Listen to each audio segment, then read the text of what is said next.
Now let's see the practicals of CSS, how to make a particular CSS. As we have learned, there are three types of CSS. One is your inline, second one is your internal, and third one is your external. So here I'm going to make a inline CSS, in which what I have done, see, in body tag I'll make a h1 tag, and by the help of style tag, see, when you want to use style, when you want to use CSS in your particular web page or your website, then you should use this style tag, style attribute with your particular tag. The style, it is the syntax of values, or the syntax of style to set the values, like style, then equal to, then starting the properties. Here is the name of property, and here is the value of property. So here good thing is that, see, if you are typing, see, here comes a list of colors here. So when you select a particular color like blue, then close this property and write down the text between them. So welcome. Now let's try to run this. It will change the color of h1 to blue. By previewing, let's see. So what will happen? See, the color of welcome is changed. See, one thing I want to tell here is that, see, if you again try to use h1 for some other text, as it is a inline CSS, that means you can only apply this with this particular tag. This h1 will not use this style tag. So let's see the example.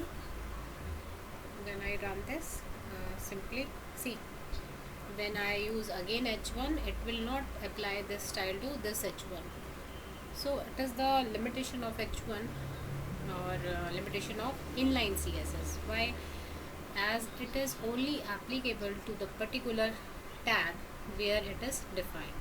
So it is the example of inline CSS. Next, we move to internal CSS. Now, what is internal CSS? Always remember that internal CSS, to make internal CSS, we use style tag in between head section. Here we use style tag in between head section, and by the names where I'm using, like body, element, h1 and p. So in CSS we called it as selectors. It is the property and it is the value. Same, color is the property and blue is the value. Color is the property of p and red is the value. So when you write some text in like h1p, and when you try to run this, see, this all will apply to the particular page. See, so here is the h1 tag. I'll set the blue color, then background color is light blue, or now I apply p tag, that is red, that is, this is a paragraph, the red color is applied to this tag.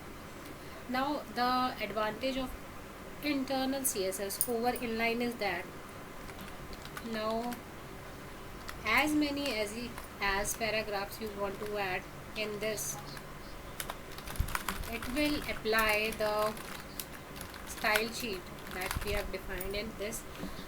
Like on p tag we defined a color red, so that on page, if you are getting many p tags, then it will apply the color red to all those paragraphs.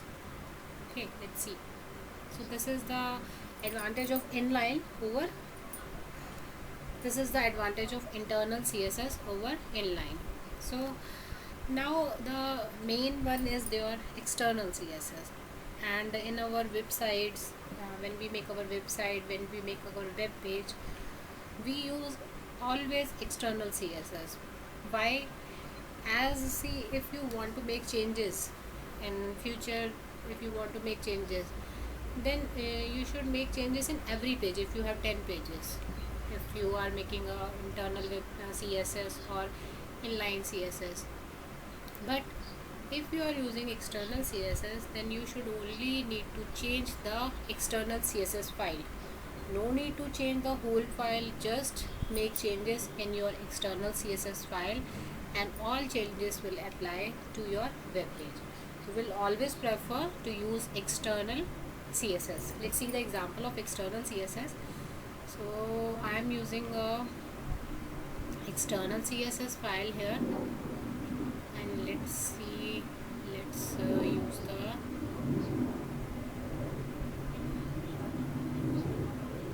file, that is I'm using CSS with the extensions here, that is style.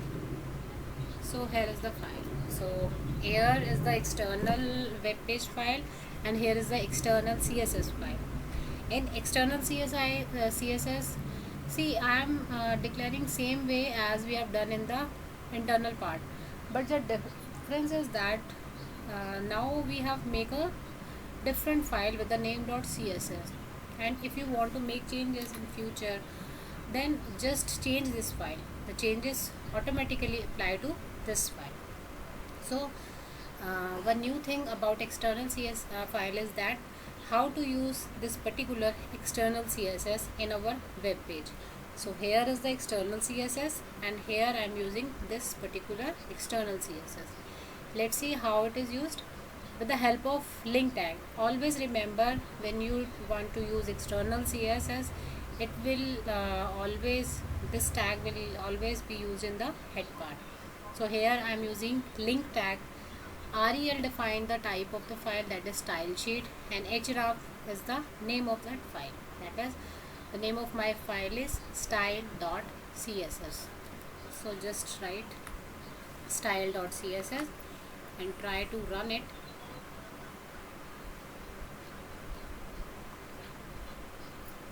Let's see what will happen.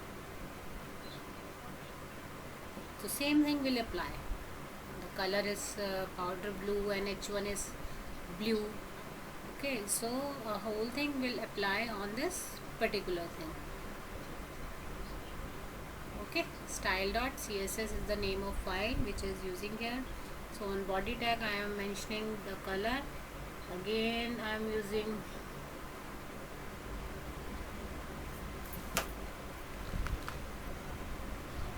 this, but you just need to remember that this file is saved with the extension .css, and this is the web page which you want to use that particular file in it.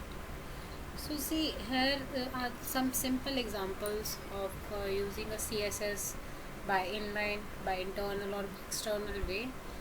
Now we will further discuss the various properties of various tags and use them with the help of CSS. Okay, as CSS allows many advantages over a simple web page.